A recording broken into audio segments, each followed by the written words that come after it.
ठीक, तो इतनी बात समझ में आई होगी। चंपारण हमने देखा कि 1917 में चंपारण आंदोलन होता है। उसके बाद अहमदाबाद आंदोलन की बात करें तो आपको पता है कि 1914 से 1918 की बात करें तो फर्स्ट वर्ल्ड वार हुआ और उसमें जो भारतीय सैनिक थे वो भी उसमें पार्टिसिपेट किए और वहाँ से वो प्लेग की बीमारी लेकर, ठीक है, प्लेग की बीमारी लेकर आते हैं यहाँ पर। और जो अहमदाबाद आंदोलन चल रहा था 1918 में, ये प्लेग बोनस को लेकर हो रहा था। किसको लेकर हो रहा था? प्लेग बोनस को लेकर हो रहा था। यानी कि जो मिल मजदूर थे और मिल मालिक थे, ठीक है, यानी कि मजदूरों और मिल मालिकों के बीच ये आंदोलन शुरू हुआ। मजदूरों का कहना ये था कि मजदूरी बढ़ाई जाए क्योंकि महंगाई बढ़ रही थी, तो मजदूरी बढ़ाई जाए और जो प्लेग का जो बोनस दिया जा रहा था उसको कितना कर दिया जाए? 35% कर दिया जाए। लेकिन जो मिल मालिक थे इस बात को मानने से इनकार कर रहे थे और इस वजह से मजदूर क्या करते हैं? भूख हड़ताल पर बैठ जाते हैं, नहीं स्ट्राइक पर बैठ जाते हैं, ठीक है। उसके बाद गांधी जी 15 मार्च 1918 को क्या करते हैं?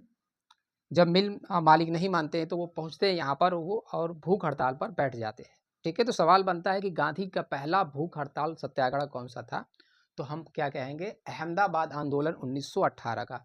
ये गांधी जी का पहला भूख हड़ताल सत्याग्रह था, ठीक है। गांधी जी पहुंचते हैं यहाँ पर।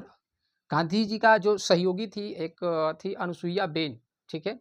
हालांकि जो मिल मालिकों में एक अम्बालाल साराभाई थे, मिल मालिकों में से एक थे, उनकी बहन थी जो गांधी जी की सहयोगी रही, ठीक है। तो उन्होंने इस आंदोलन में क्या किया? गांधी जी का सहयोग किया और गांधी जी क्या करते हैं? भूख हड़ताल पर बैठ जाते हैं।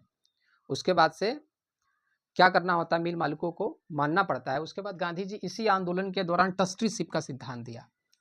क्या दिया? ट्रस्टीशिप का सिद्धांत दिया। इसका मतलब ये है कि मिल मालिक और मजदूरों के बीच एक क्या किया गया? एक कॉन्ट्रैक्ट किया गया इस बात को लेके कि नुकसान हो या फ़ायदा हो, दोनों को क्या करना होगा? मिल मालिक हो या मजदूर हो, आपस में समझना होगा, ठीक है। तो अहमदाबाद आंदोलन की बात करें हम इसे, तो ये कब हुआ? 1918 में हुआ। अगर इसके विवाद का कारण पूछे तो ये जो विवाद है ये मिल मालिकों और मजदूरों के बीच का विवाद था और विवाद का जो कारण रहा वो मजदूरी को बढ़ाने को लेकर और प्लेग बोनस को लेकर। तो मुख्य रूप से किसके लिए था? ये प्लेग बोनस को लेकर था, ठीक है। इसमें मजदूरों ने 35% बोनस की मांग की जबकि सरकार इसे समाप्त करना चाहती थी, सॉरी, मिल मालिक इसे समाप्त करना चाहते थे और इसी को लेकर विवाद होता है। लेकिन बाद में क्या होता है? मिल मालिक इस बात को मान जाते हैं, ठीक है। अच्छा, अभी अभी तक हमने देखा गांधी जी ने जो चंपारण आंदोलन किया उसमें ब्रिटिश सरकार की जो नीतियां थी, ब्रिटिश सरकार के खिलाफ उन्होंने क्या किया? आंदोलन किया चंपारण में। लेकिन यहाँ पे आप देखो, यहाँ पे जो भारतीय हैं यानी गांधी जी ये बताना चाहते हैं कि अगर आप गलत हो तो आप ब्रिटिशर्स हो या भारतीय हो, अगर आप गलत हो तो आपके साथ क्या होगा? हम आपके विरोध में खड़े रहेंगे, ठीक है। तो गांधी जी क्या कर रहे थे? इस बात को बताना चाहते थे कि अगर अंग्रेज हो या भारतीय हो, अगर वो गलत करते हैं तो हम क्या करेंगे? उनके विरोध में खड़े रहेंगे, ठीक है। उसके बाद गांधी जी खेड़ा आते हैं और खेड़ा आंदोलन होता है कब? 1918 में खेड़ा मूवमेंट होता है। खेड़ा मूवमेंट का जो आंदोलन का कारण रहा वो लगान में कमी को लेकर ये आंदोलन शुरू हुआ। यानी जो किसानों की जो फसल थी वो नष्ट हो जाती है, इसके बावजूद भी सरकार लगान वसूलती है, ठीक है। तो लगान में कमी को लेकर खेड़ा आंदोलन शुरू होता है और गांधी जी विट्ठल भाई पटेल के साथ पहुंचते हैं, ठीक है। खेड़ा खेड़ा कहाँ पड़ता है? गुजरात में, वहाँ पहुंचते हैं और यहीं पे गांधी जी की मुलाकात वल्लभ भाई पटेल से होती है।